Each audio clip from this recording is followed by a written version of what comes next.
नमस्कार, मैं आरवी सिंह यादव और आप देख रहे हैं मेरा YouTube channel R V Singh Yadav editor.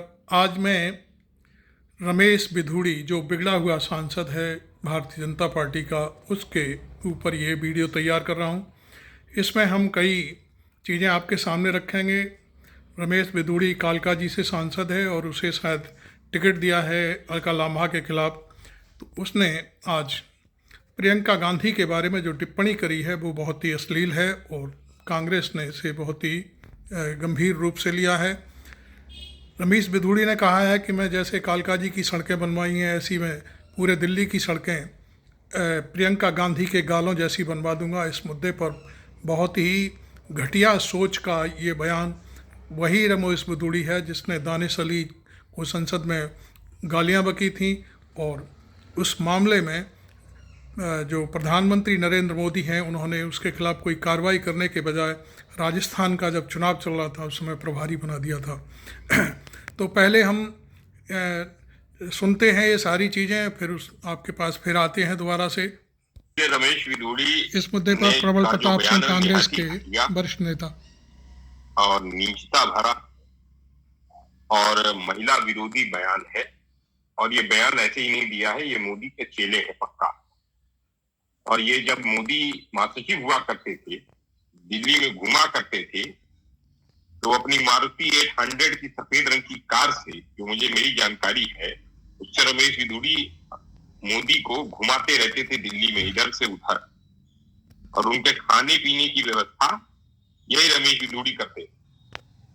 इसीलिए आपने देखा था जब अभी पिछली जब लोकसभा थी उसमें दानिश अली को गाली देने का काम रमेश बिधूड़ी ने किया था।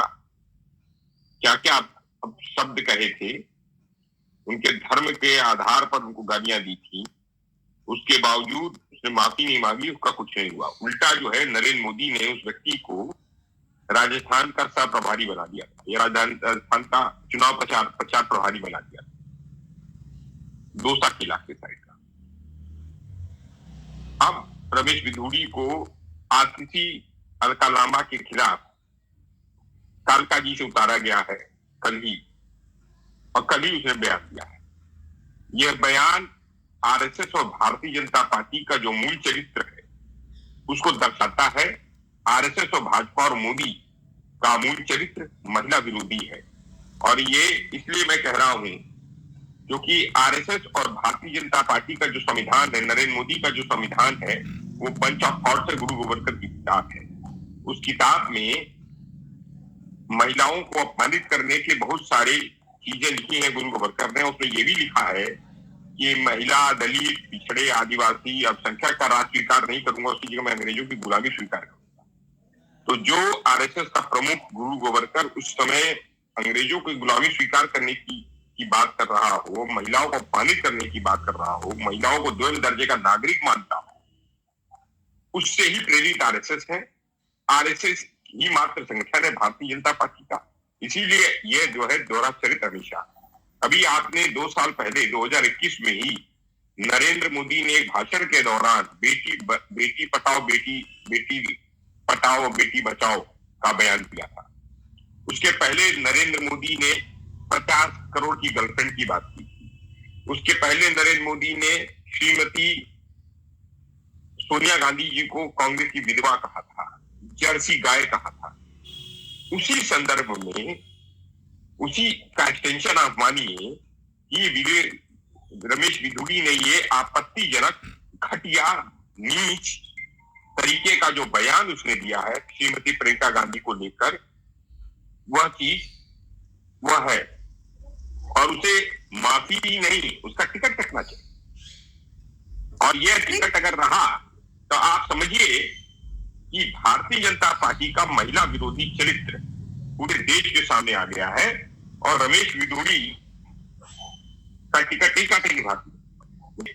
नरेंद्र मोदी के ऊपर बहुत सारे एहसान किए।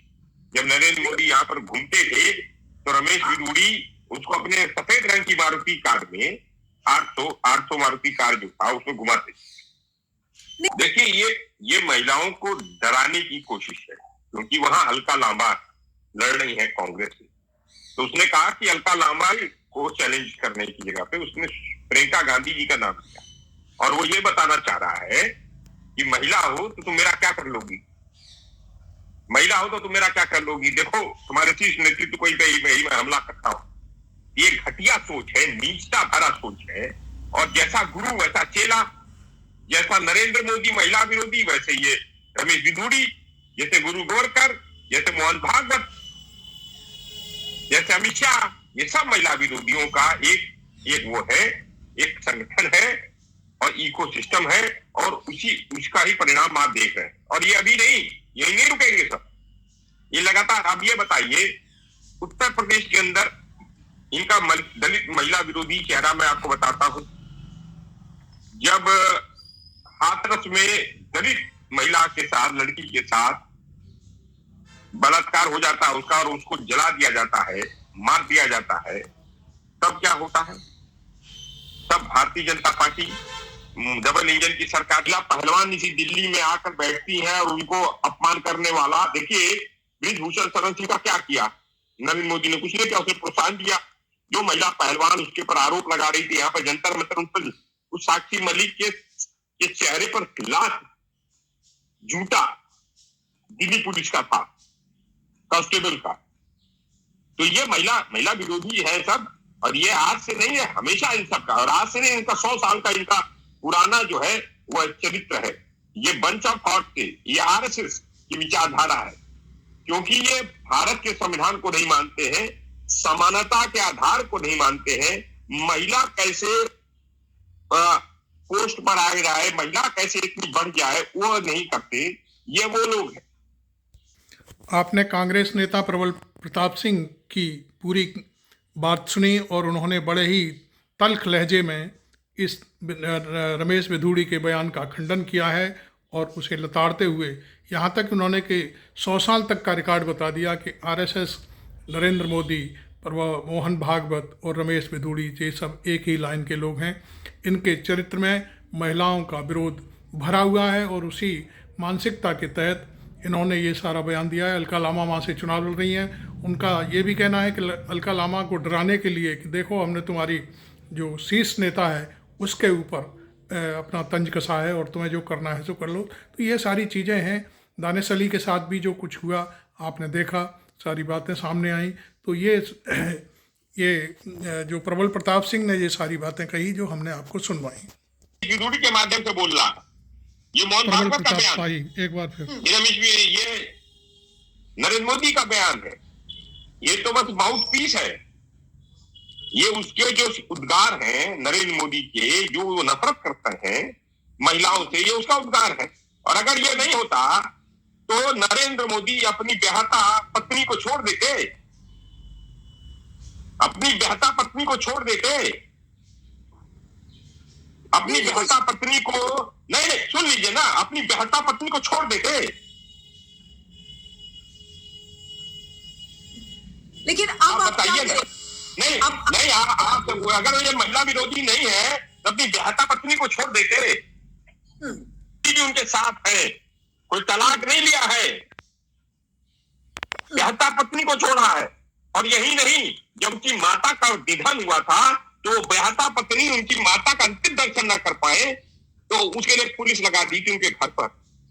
ये नरेंद्र मोदी का चरित्र है, ये चाल चरित्र चेहरा भारतीय जनता पार्टी आ रही है। आप ये कह रहे हैं नरेंद्र मोदी ने भेजा है, ये पढ़ रहा है मतलब रमेश बिधूड़ी का कुछ नहीं हो। सुन लीजिए, रमेश बिधूड़ी को उल्टा जो है मुख्यमंत्री का चेहरा बना देगा। ओके आप कह रहे हैं कि रमेश समझ लीजिए, रमेश बिधूड़ी को नरेंद्र मोदी मुख्यमंत्री का चेहरा बना देगा। वाह मेरे चेले, तुमने बहुत बढ़िया काम किया। हाँ ठीक है। अब एक बयान अनिल सिन्हा का भी सुन लेते हैं प्रबल प्रताप शाही के बाद, वो भी आप देखें कि उनका क्या विचार है इस मामले में। अनिल सिन्हा कि देखिए उन दानिश अली के बाद उन्होंने कुछ उन पर कोई कार्रवाई संसद की तरफ से भी नहीं हुई और उस पर नोटिस भी दिया हुआ था, लेकिन उसका क्या हुआ हम लोग को पता नहीं चला। मतलब उनके खिलाफ कोई कार्रवाई तो नहीं ही हुई और संसद के लिए बाहर में कोई कार्रवाई हो भी नहीं सकती। उसके बाद जब उनको टिकट नहीं दिया गया ये का पार्लियामेंट का, तो मुझको लगा क्या कि इनको पार्टी ने डंप किया है, लेकिन उनको फिर से टिकट मिला है। इसका मतलब उनको पार्टी ने डंप नहीं किया था, किसी रणनीति के तहत उनको टिकट दिया गया, मतलब नहीं दिया गया था उस समय, अभी उनको फिर से दिया गया। मतलब वो बीजेपी में इस इशू की वजह से उन पर कोई कार्रवाई न हुई या न आगे होने के आसार हैं। तो एक जो पॉलिटिकल, ब्रजभूषण शरण सिंह आप देख चुके हैं, वो जो उन्नाव का जो एमएलए था, कौन सा था वो उन्नाव का एमएलए जो रेप के सेंगर। तो ये सारे लोग आप इसके उदाहरण हैं कि उसका मतलब वो कोई कार्रवाई, मतलब महिला विरोधी होना, बीजेपी कह रहे हैं, मतलब थोड़ा आक्रामक ढंग से बोल रहे हैं प्रबल जी, लेकिन सही है कि महिला विरोधी होना वहां कोई अवगुण नहीं है, ये कोई आपका डिमेरिट नहीं है, ये एक मेरिट है। मेरा लेकिन जो सवाल है अनिल जी कि देखिए हम लोग बहुत सिंपलिस्टिक ढंग से लेते हैं, बोलने की जरूरत नहीं है ना भाई। अब आप एक आइडियोलॉजिकल पोजीशन ले लेते हैं, जिससे वो आगे क्या कहा वो आपने ध्यान ही नहीं दिया। वो बोल रहा है कि नेहरू खानदान से है, वो बोल रहा है कि पवन खेड़ा ने क्या कहते हैं पीएम के पिताजी के बारे में बोला था, और लालू यादव उनके क्या कहते हैं एलआई है, उन्होंने महिमा माली के बारे में बोला था। जो बोलेगा ईंट का जवाब पत्थर से दिया जाएगा, ये उसका स्टेटमेंट है। जो माफी भी मांग रहे हैं, मतलब जो बोल रहे हैं, उनका ट्वीट देख रहा था मैं अभी, तो वो इसका मतलब वो एक पूरा नैरेटिव है। इसको ऐसे आइसोलेटेड ढंग से लीजिएगा तो दिक्कत होगी। ये पूरी नैरेटिव है जिसमें कि गांधी परिवार की है, प्रियंका गांधी, इसके लिए भी आक्रमण करना है, महिला है ये भी एक उनका डिमेरिट है, गांधी परिवार से होना ये भी उनका डिमेरिट है उनकी नजर में। इन लोगों को ये देखिए क्या है, ये ओवरऑल जो जिस तरह की गिरावट आई है, मतलब बीजेपी ने जिस तरह की पॉलिटिक्स कर रखी है, वो उसका नतीजा है। इसमें आप ये महिला विरोधी तो है ही, मतलब इसमें ये सब उदाहरण देने की कोई जरूरत है क्या? वो आप देखते हैं कि जब वो बिल लाते हैं नारी उनको देने का, तो नारी शक्ति वंदना वगैरह टाइप का मतलब कि पूरा ये सही है इनका, ये डायरेक्ट बोल रहे हैं। मतलब आरएसएस की ये लाइन है कि उनका जो कई बार बोल भी चुके हैं, वो उनका घर में स्थान है, उनको जो है ये पूजनीय वगैरह टाइप का। इस पर भी लंबे समय से डिबेट है। आरएसएस और हिंदू महासभा की जो आइडियोलॉजी है, या मुस्लिम लीग या मुस्लिम फंडामेंटलिस्ट ये में, उसमें ये तो टिपिकल नैरेटिव है। लेकिन सबसे बुरी बात ये है कि ये उसको ये नहीं करते, मतलब पार्टी जो है ऐसे लोगों को के खिलाफ कार्रवाई भी नहीं करती और उनको प्रमोट करती है, इसका मतलब एंडोर्स करती है। और ये आपका ये मेरिट है आपका कि आप जो है बदजुबानी करिए, आप अपमानित करिए लोगों को, ये पॉलिटिकल कल्चर है। आप देखिए क्या है, अभी आप ये बोल रहे थे कि उन्होंने जो शादी के मामले में, अरे जिस तरह से ममता बनर्जी के खिलाफ बोलते रहे हैं प्रधानमंत्री, या और भी जो उनका रहा आप देखा नहीं है, दीदी यो दीदी किस, मतलब एकदम स्ट्रीट मतलब छाप जो है वो उनका लैंग्वेज है। और ये है अपोजिशन या जो पॉलिटिकल अपोनेंट्स है उसके खिलाफ भी जो है उसको इसी तरह से नीचा दिखाना, वो पूरा एक पॉलिटिकल कल्चर का इशू है। इसमें सिर्फ इतना ही नहीं देखना चाहिए कि ये महिला विरोधी है कि पुरुष विरोधी है, ये पूरा ओवरऑल डिपेंडेंट कल्चर जिसको आप बोलते हैं, पतनशील जो ये है क्या कहते हैं संस्कृति, राजनीतिक संस्कृति और संस्कृति, सामाजिक संस्कृति भी, वो उसका ये करता है। इसको आपको फाइट पॉलिटिकल सवाल किया है, और ये बहुत इंपॉर्टेंट सवाल है। ये देखिए क्या है कि अभी ये डिस्कोर्स भी चलाएंगे वो, अब अभी है क्या कि प्रियंका गांधी निश्चित तौर पर उनके लिए एक बिग थ्रेट के रूप में आई है, कैंपेनिंग के हिसाब से, जो आपका इनिशिएटिव के हिसाब से भी, और पार्लियामेंट्री जो डिस्कोर्स है उसके हिसाब से भी। तो इसीलिए वो उनको अटैक करना जरूरी है। अब बीजेपी को तो दो ही तीन रास्ता मालूम है ना। आपको क्या होता है कि आप जानते हैं कि आप क्या, आपकी जो स्किल होती है, आपकी जो क्षमता होती है। आपने अनिल सिन्हा और शाही साहब को सुना। इस बीच मैं आपको बता दूं कि प्रियंका गांधी भारतीय जनता पार्टी के लिए अब सिरदर्द बन चुकी हैं, क्योंकि जब से वो पार्लियामेंट में आई हैं तब से उन्होंने सारी कमान संभाल ली है। राहुल गांधी बाहर का काम देखते हैं और प्रियंका गांधी अंदर संसद में। बाकी प्रियंका बहुत ही मार्केबल तरीके से पूरी बीजेपी को हिलाने की कोशिश करती हैं। तो ये पूरी एक सोची समझी साजिश के तहत इस तरह का स्टेटमेंट दिलवाया गया है कि किसी तरह से प्रियंका गांधी को डेमोरलाइज करने की कोशिश की जाए। खैर, आपने ये हमारी वीडियो देखी, आपको पसंद आई हो तो इसे लाइक करें, और आप ये सोचते हैं कि ये एक चैनल ठीक है और रिपोर्टिंग अच्छी की है, हमने कई और दूसरे जो पॉलिटिकल लोग हैं, एक वरिष्ठ पत्रकार हैं, उनकी वार्ता सुनवाई है, तो आप इस मेरे चैनल को सब्सक्राइब भी कर सकते हैं।